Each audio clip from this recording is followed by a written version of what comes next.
Hey everyone, it's me, Ivonne Emil Elizondo from Silver Moon Astrology and Transpersonal Counseling, also known as Silver Moon Counseling. And I am here because, drum roll please, guess what's happening today?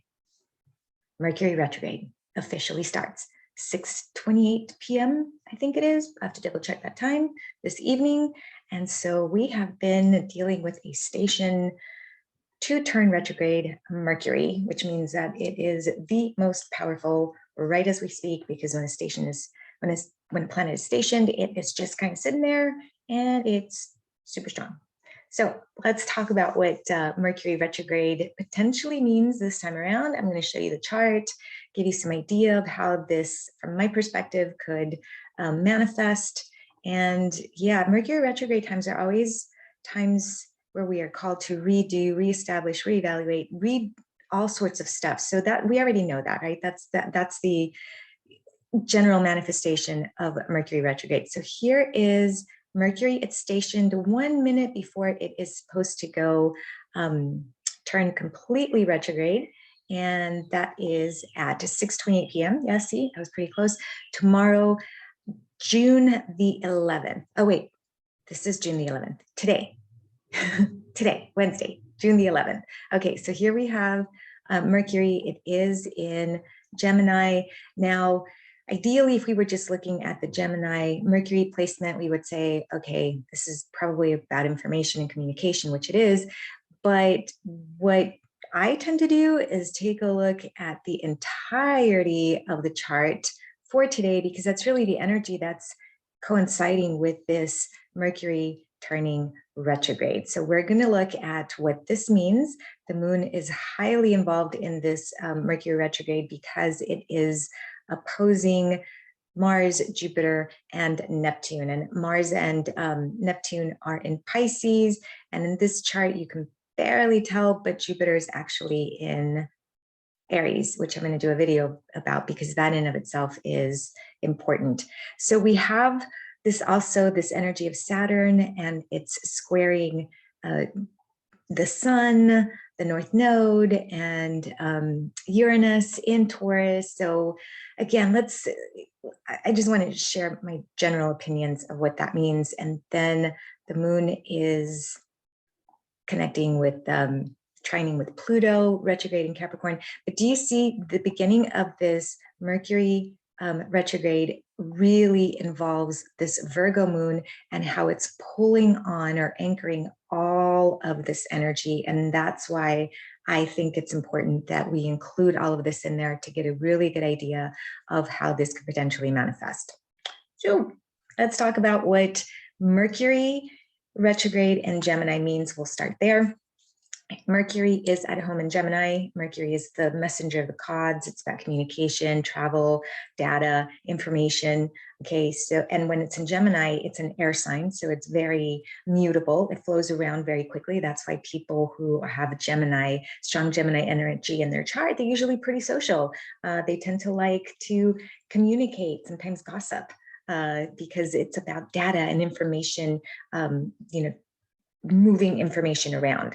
And that's really what this Mercury retrograde feels like for me. It is going to be highly communicative. It is going to be about data, about information, but because we have the moon connecting to Neptune and Mars and Jupiter and Aries, this moon placement really makes me feel like there could be some more potential struggles when it comes to this typical Mercury retrograde of miscommunication, misperception, sending out the wrong email, and all of the general terms for a Mercury retrograde, I feel are going to be highly emphasized because the moon is tapping in to this kind of foggy Neptunian placement in Pisces.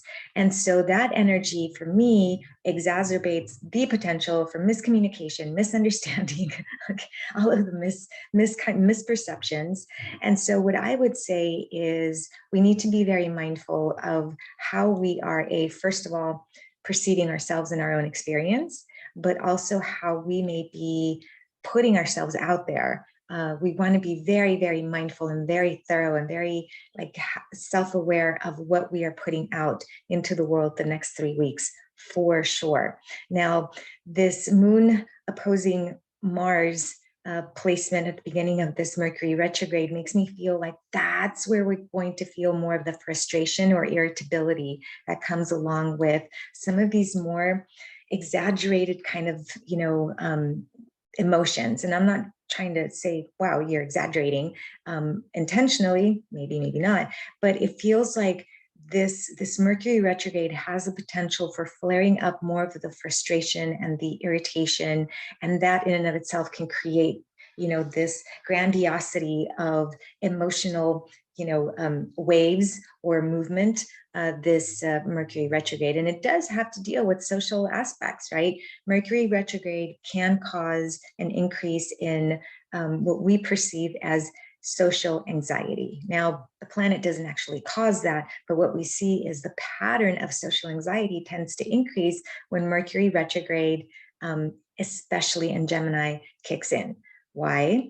Because we have this internalization of this Mercury retrograde. Mercury is the mind, it's thinking, it's communicative, right? And if it's internalized, it's retrograde, it means it's not functioning correctly. It means that it's going to be a lot in here. So you may find yourself overthinking, overanalyzing, getting really worried, maybe for no apparent reason, feeling a lot of that external anxiety manifestation, right? So anxiety has two different general forms. It's the mental anxiety where you're overthinking, overanalyzing, and then there's the anxiety that gets trapped in your body because the nervous system is highly activated. So you may experience more of this during this Mercury retrograde. Now, on a positive side, we do have the moon tapping in beautifully to Pluto retrograde, and that makes me feel like there's an opportunity for some really deep positive exploration of those feelings that you're having. So if you are experiencing anxiety or social anxiety, or you're just miscommunicating, if we take a step back and really tap into our subconscious or our own aspect of self-reflection, we're probably going to get much more done and be able to maneuver through this Mercury retrograde much more easily. The other aspect of this that I want to just kind of pull up here real quick is, here we go, is we have this Mercury retrograde that's starting to sextile this Jupiter in Aries, okay? And Jupiter, okay, well, what does this mean, right? So Jupiter is really about growth and expansion. It's about learning. It's about expanding beyond the boundaries, or at least up to the boundaries of Saturn. But when Mercury and the Jupiter get together, there's this fascinating wit that happens in a sextile, okay? And it's almost as if the communication can be very witty, very quick, very mindset, right? Like comedians, we see this placement in comedians' charts quite often, is this Mercury connecting sextile or by trying to Jupiter, because it makes the mind very quick.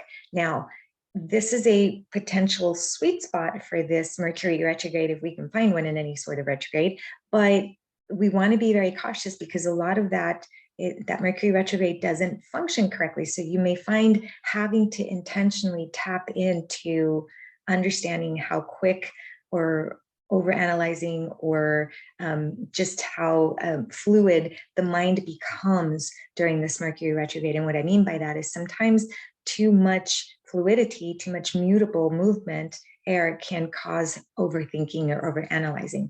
So, but it could also be really great for being creative, especially when it comes to words, okay? Like documentation or writing, or anything within the communicating through words. There you go.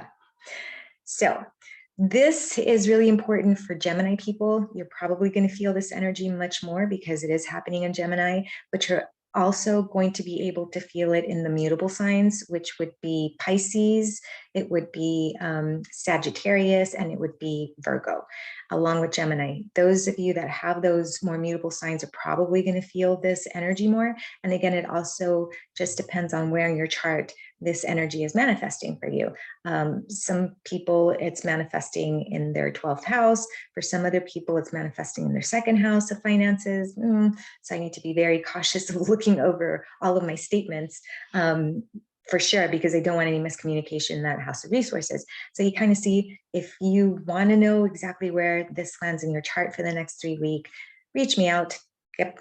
reach out to me. Okay, we'll schedule a consultation and you can get some more information on that. But that is pretty much the ins and outs of this Mercury retrograde. Again, this is very communication oriented, data oriented, travel oriented as well. So if you're just make sure you double check your ins and outs before you sign anything. When you travel, make sure that your tires are working correctly, your car's, maintenance. If you're making plans during this time, you want to make sure that you double check your plans, because Mercury retrograde is infamous for kind of screwing up all of our travel plans, and there's all sorts of delays that happen. And so you want to just be prepared for all of that. And the best advice that I could give is, I was sharing this with my mom, is because this has the potential to create opportunities throughout the next 3 weeks to be more sensitive to frustration and irritability, misperception, and miscommunication. I just happened to tell my mom this morning, if I say something or do something that doesn't sit well with you and you're kind of questioning and you're like, wow, okay, why don't you just ask me? And I will be happy to clarify. So I'm going to give you all that same suggestion. If something doesn't feel right, okay, address it. Likewise, if somebody looks at you and goes, I have no idea what you said, or misunderstands what you said, don't take it too personal. Right now is the time to really do a lot of internal self-reflection so that we know how we are coming across. Yep, so that's it. Mercury retrograde officially starts, as I said, today, May 11th, 6:29 p.m. Central Standard Time, and it officially ends on June 4th. And I think it's around the same time in the evening. So it usually lasts about three weeks. If you have any questions, if you want to learn more about Mercury retrograde or your astrology or counseling, I'm also a licensed professional counselor. Go ahead and reach out. We did open Silver Moon counseling office along with Raven Azul, my friend Julie. She's doing some really cool meditation stuff, and she's planning some group meditations, and she taps into the Reiki as well. So we've got this office that we opened up last week that was amazing. And yeah, so if you want to learn more about anything metaphysical, energy psychology, or just mental health, come visit me. All right, everyone, take care, be safe, and just be patient during this Mercury retrograde. Blessed be.